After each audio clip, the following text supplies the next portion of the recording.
Going to wait a few minutes to get started. This is my first time doing it without my assistants, who are way smarter than at this stuff. So we're going to hope that this goes well. If you're just joining us, jump on in and let's see. Go ahead and put comments on. Let's see. Discussion restricted. Comment moderation. It looks like everybody is able to comment, which is wonderful. So I'm going to try to do this by myself for the first time without my much smarter and younger assistants, people who know this stuff much better than I do. So we've had up to 8 to 10 to 12 people on this call every week, and I love that. I love the small groups. I love just a few people on so we can make sure that we get to your questions. If you'd like to put a comment on, please do, or a question, and I will try to get to those. We'll wait for other people to get on. As you hopefully know, I'm Julie Bauke, and I'm a career strategist and Scott Sloan's guest every Wednesday morning at 10:35 on WLW.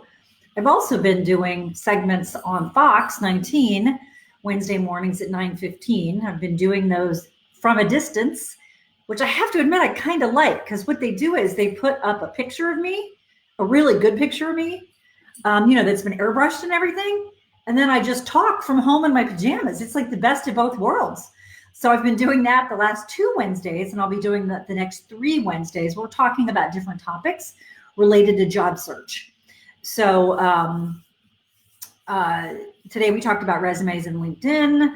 Not sure what we're talking about next week, but 9:15 the next 3 Wednesday mornings on Fox. I'm on there quite a bit. So please go on their website and search by my name, and you'll see all of my segments. And hopefully you can pull out some nuggets that have something to do with your search and can help you move forward. I'm doing this every Wednesday at noon to help people stay confident, stay on target, get their questions answered as they move through this really difficult time. If you were on with Sloanie this morning with me, we talked about what is work going to look like? What's the office going to look like once we get back to whatever normal looks like? And everything is out of whack right now. There's nothing normal at all about our personal lives, our professional lives, our workspaces, our home spaces. And so for each of us, especially if you are someone who likes order and control and structure, this is nuts.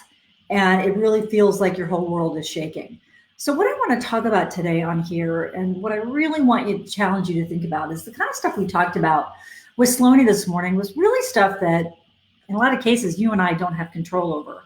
How is your employer going to come back and be different at work? And what's that going to look like? Will you travel? Will you have your own office? Will employers continue to have these big office spaces? What will sales calls look like? What will your meetings look like? What will your conversations look like? And, it's we don't know. But there is something that we do have control over, and something I want you to think about. And that is, how do you want to come out of this?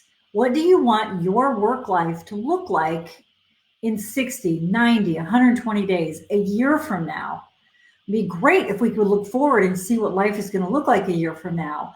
So the only thing that we can control is getting really clear on what it is we want to have more of. And so I'd like to talk about that before I take your questions. It's really, really, really important to take a look back. Not real far back, but even January, February. What were you doing at work? How did you feel on Sundays? How did you feel on Fridays? On Sunday, were you saying, oh my gosh, I gotta go back to work tomorrow. I'm so not ready. Maybe I'll get the flu. Or were you excited about the week ahead? Maybe excited is a strong word, but were you looking forward to doing what you had to do at work? Had you been living or surviving 5 days to make it to 2 days, the weekend? And then you know what happens, right? You spend the rest of Friday decompressing. Saturday, you start to feel normal, maybe by late morning or noon. By Sunday, you start to get that pit in your stomach again. And you just wonder, I got to go back again.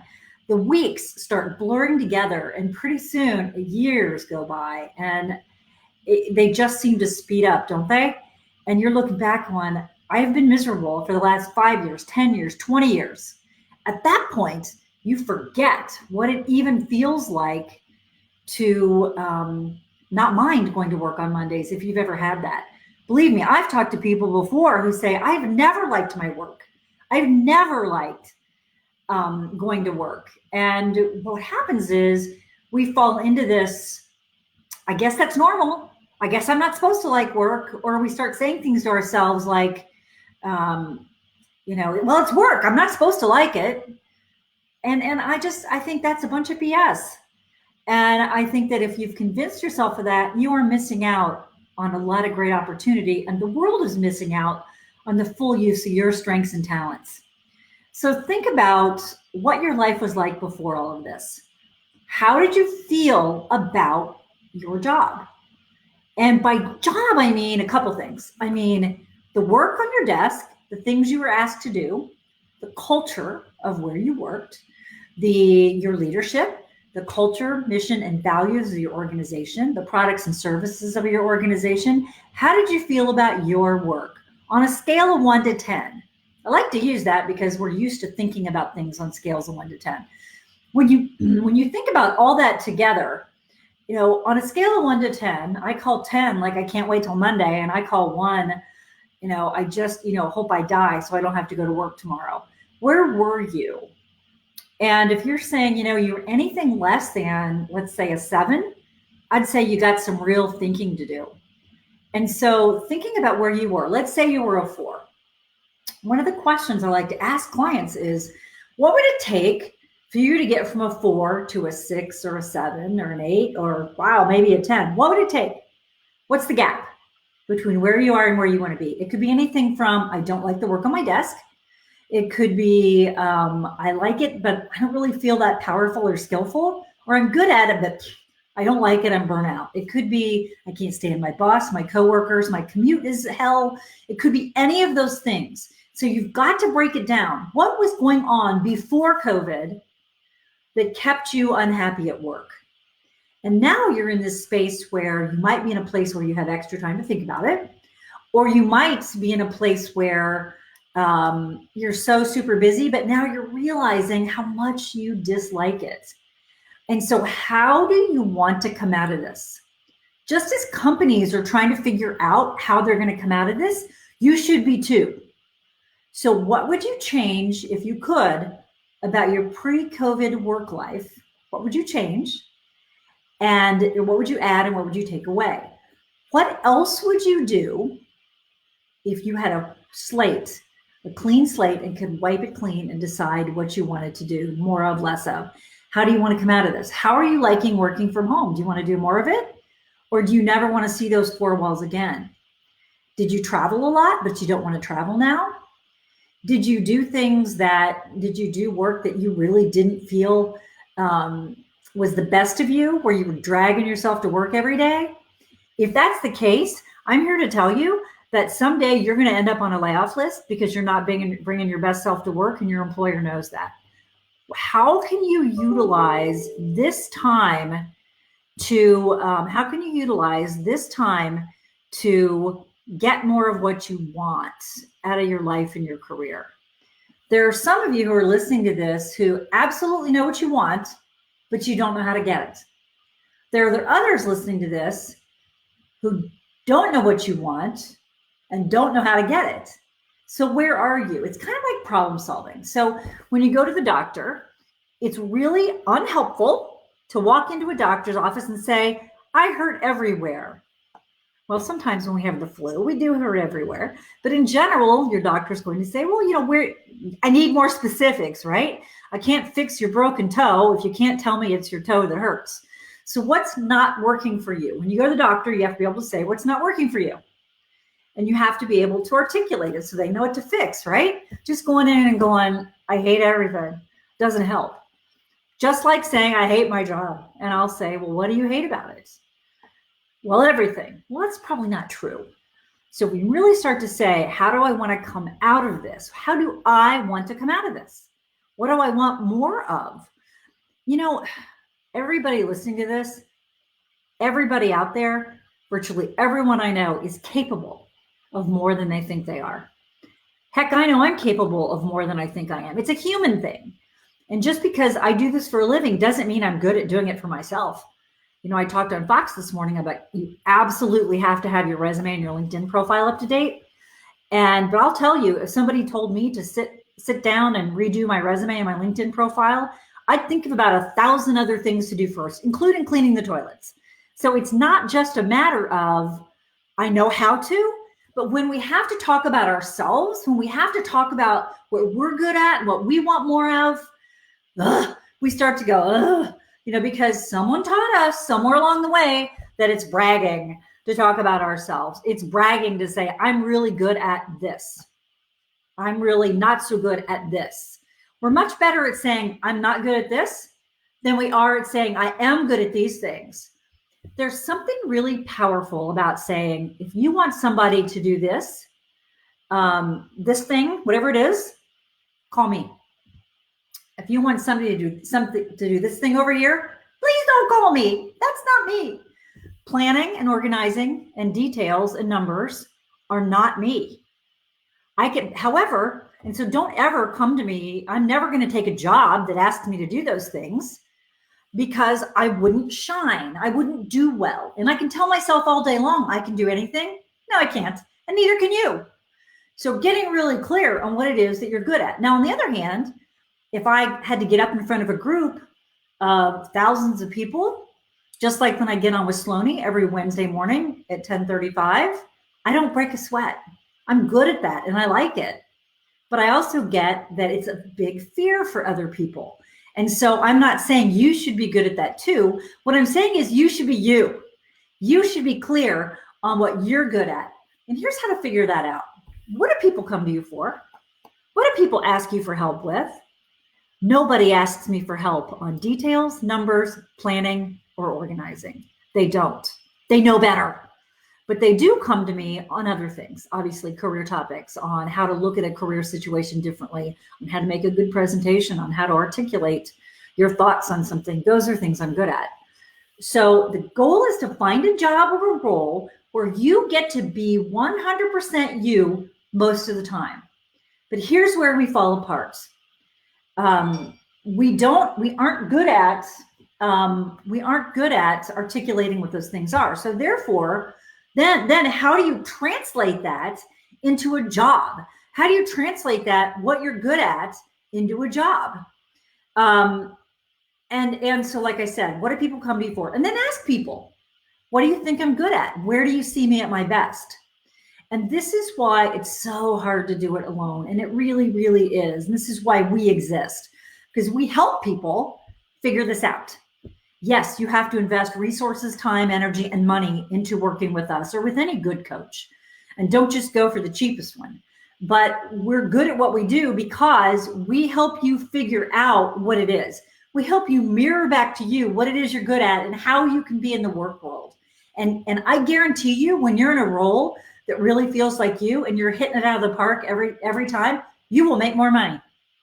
You will make more money. You will be happier. You will be a better partner, a better friend. You'll just be a better citizen. And so the question around what is it that makes your heart sing? What is it that makes your soul feel alive? And sometimes we don't find those clues at work. We find those clues outside of work. We're looking at how do we show up with our friends in our neighborhoods, in our volunteer organizations?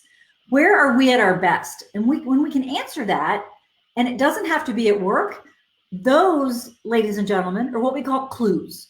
Those help us figure out when we really are our best selves, is when we're at our best. You may be at your best when you are in a volunteer organization or doing something well outside of your work bounds. That's a great clue for what you want more of coming back. I have a book called Stop Peeing on Your Shoes, Avoiding the 7 Mistakes That Screw Up Your Job Search. It's like $14 on Amazon. And it literally walks you through the process of getting a job. It's what I learned in, oh my gosh, I cannot believe I've been doing this for 22 years. It's a compilation of everything I've learned, and it's a really great way to get a good perspective on how to find a job. Some other ways, I have a podcast called The Evolved Career, where I interview people whose careers have taken on different directions because their lives went in different directions.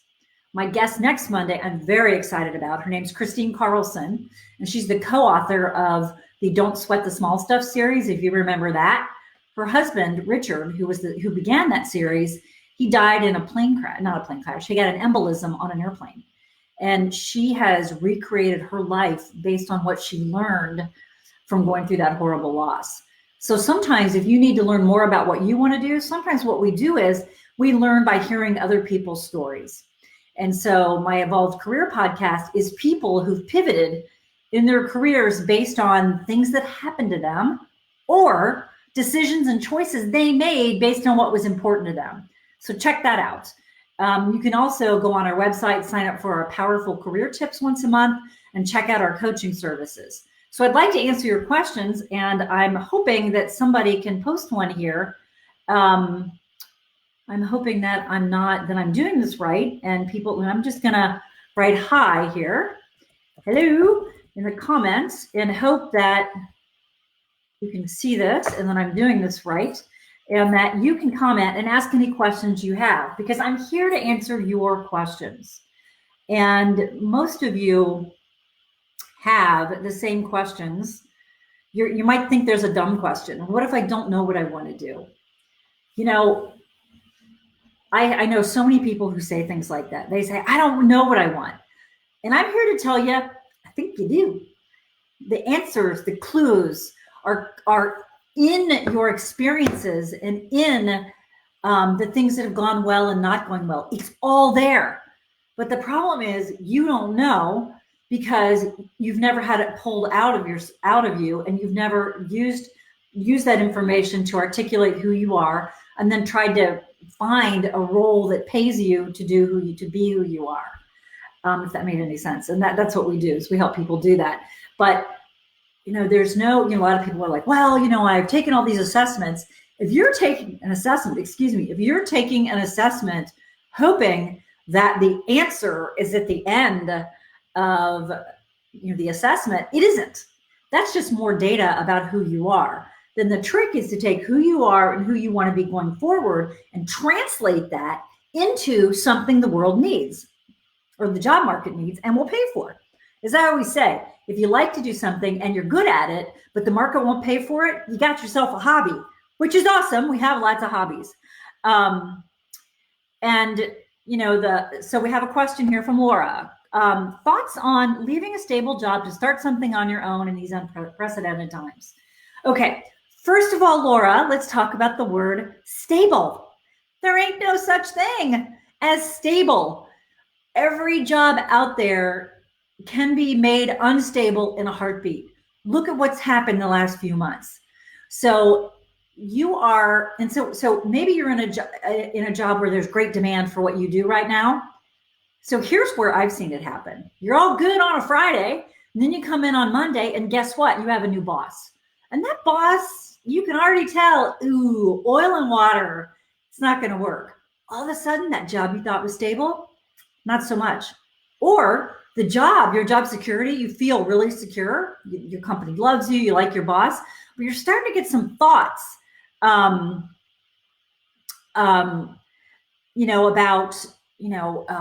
maybe I want to do something else. So stable, one of my favorite sayings is job stability, job security. I love it so much I can't remember it. Job security is your ability to secure a job. And so the job security and stability comes within you. And so if you start to get those pangs that you really want to do something different, then it's time to start thinking about it. Don't wait until the day that things are unbearable. So yes, we are in uncertain times, and you have to figure out, when you think about what you want to do next, you have to really think about and do research on what might that job end up looking like after this. So let's take a real easy example. Flight attendant. If you've always wanted to be a flight attendant, Laura, I don't think this would be a good time, because the airline industry is yet to go through all of its iterations and get to the place that it's going to be. So that would maybe not be a good move right now. And so because everything's upended, things are going to come down differently. So what this is a good time to figure out is what you want to do. What is it? What's the kind of work you want to do next? And don't get caught. I've got a comment on here from Aaron asking, well, I'm looking to make a career change, but I'm not sure what I'd be good at. And you need ideas. So the first thing I would caution you against is getting really caught up in, I've got to know exactly what that title is. I don't know what I want, but I've got to be able to name that job that I want next. I want to be a market research analyst. So think about it. So I want you to think about a funnel.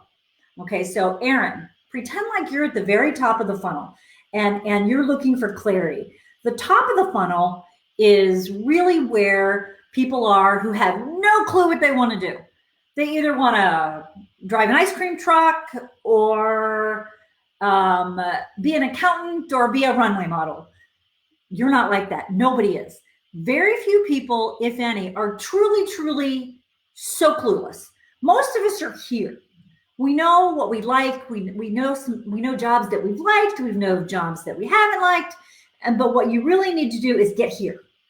Where you also don't need to be is way down here, where there's only one thing you do. So what I would counsel you to do, Aaron, is really think about, okay, take a review of your past. It's one of the best ways to figure out who you are best at work. And like I said, do not worry about job title.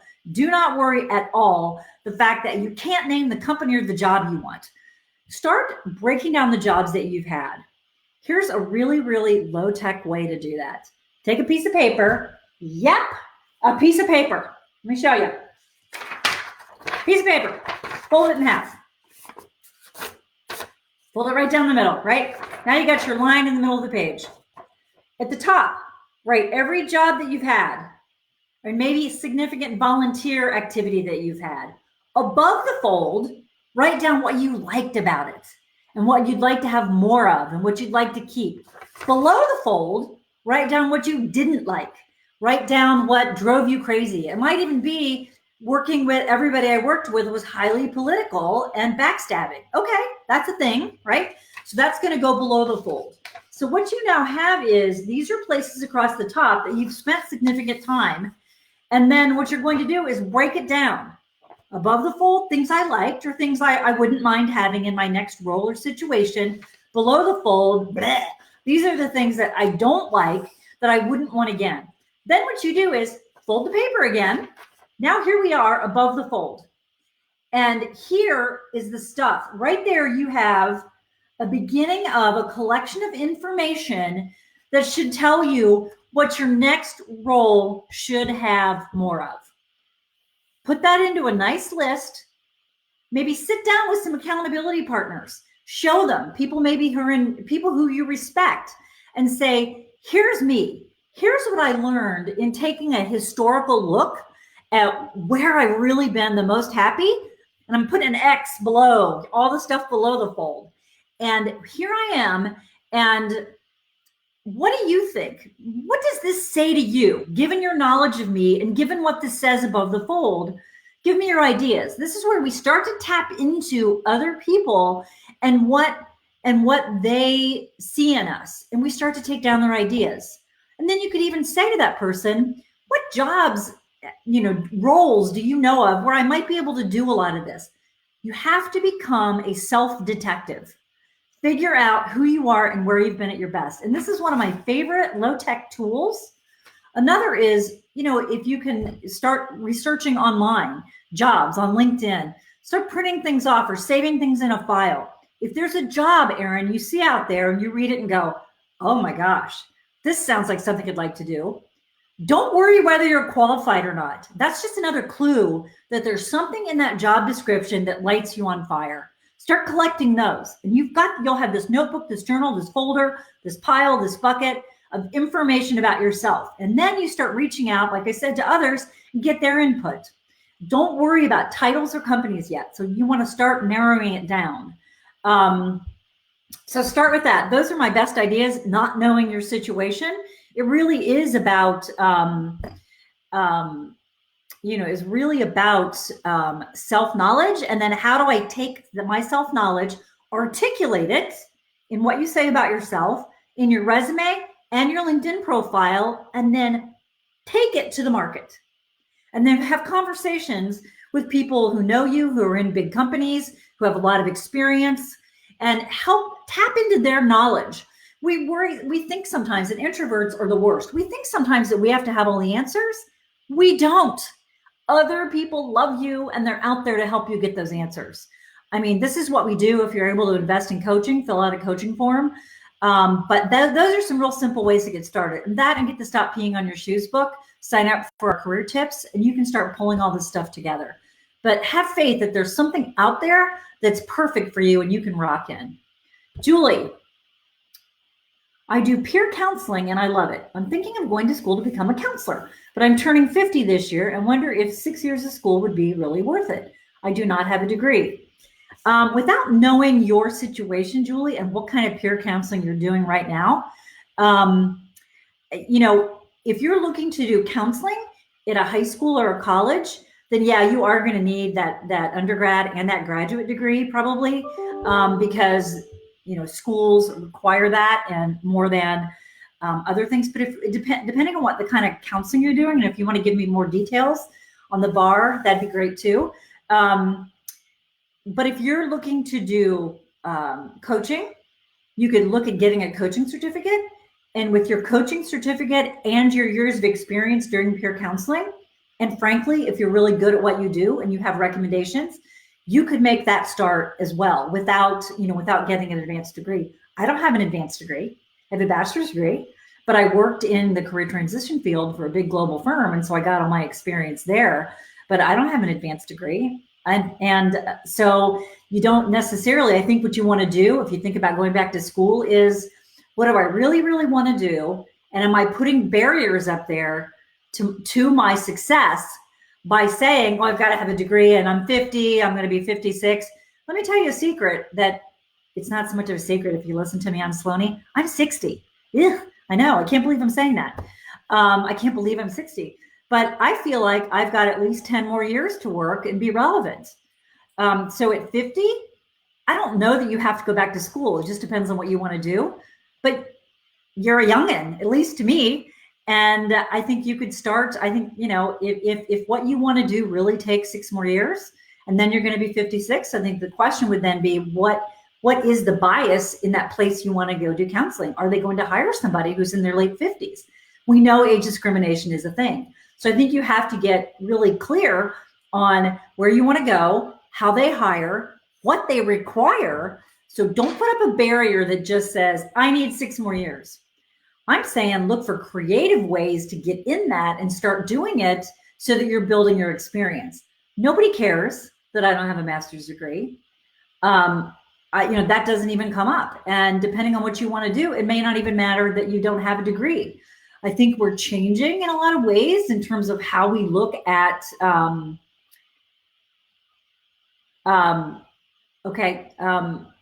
how we look at things like degrees.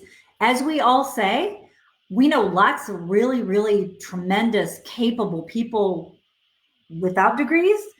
And we know a lot of people who have lots of degrees who can't find their way out of a paper bag. So don't get caught up with that barrier. And I know a lot of times when people don't have a bachelor's degree, they start saying, well, nobody will hire me because they don't have a degree. That's a self-limiting barrier you're putting up in front of yourself. If there's an organization that is only hiring people with degrees, sometimes they don't have a reason for it. It's just always been that way. So that's what they do. Go look someplace else. So please don't let that be a barrier. Julie says she does counseling of women one-on-one. All right. So you could get a coaching certificate. You could go online. I know Xavier used to have one, a Sherpa program, but look for International Federation of Coaches, research coaching certificates. I'd say just get a coaching certificate myself. You don't need, honestly, people aren't looking at that as much anymore. So yes, Julie, get a coaching certificate and then figure out, what do you want to counsel women on? Specifically, what do you want to counsel them on? All right, Eric, you know what? I did something wrong here. Eric just posted a comment. And let's see.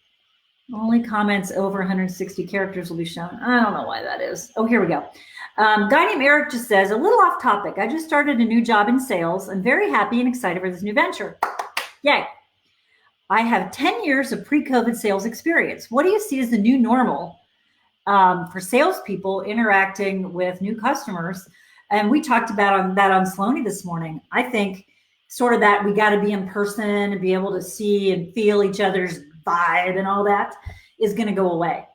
And I think your customers are going to make it go away too. So Eric, let's say that you feel like really confident and not that worried about COVID. You might be dealing with a customer who's very worried about it. So you're going to have a lot of moving pieces to manage here. It's going to be everything from how is my company handling it? How do I feel about operating post-COVID? What does that mean for our products and services? And then you're going to have to be a really good listener with your customers. How do they feel about someone coming into their space? How do they feel about doing Zoom calls? We all know the power of one-on-one cannot be denied, but I think we're going to be making a change in terms of what's acceptable. Travel is going to be entirely different. Do you really want to, if let's say you're going to California for a sales call, you're walking in carrying everything you've brought with you from Ohio and the airplane and everybody on the airplane into the new space.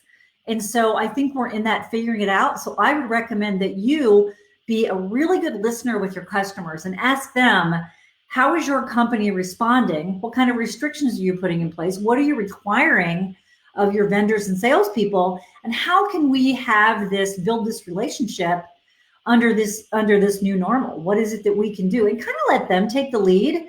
You want to be as open as possible and protect yourself, but you also want to show them that you're listening, which, as we all know, is what a good salesperson does. And so sensitivity, space, and understanding that everybody's trying to figure this stuff out now is really the best way you can handle it, because we're all a little confused. And those of us, and not me, I have dogs that blessedly have not barked, surprisingly, but who don't have kids at home, they're trying to homeschool. We're in a different situation than others. And so I think you have to ask a lot of open-ended questions and say, I'm not sure what your comfort level is. Let's talk about how we might move forward. And I might show you some of our products or services in a way that respects your guidelines and boundaries, but can still help me help you, move your company forward. And so I think that's what people appreciate. All right, we've come to 12:30, and I so thank everybody for logging on. I'm going to do this every Wednesday. I would love for you to come back, and you can send me messages like the Bauke group. Send me messages in advance if you have things you want me to address. I will certainly do that. And go to the Bauke group, sign up for our powerful career tips, subscribe to the Evolved Career, tune into Sloaney every Wednesday morning. And if you're open to investing in coaching, please reach out via our website. Would love to help you become your own version of career happy. So go ahead and rock the rest of your day. And thank you so much.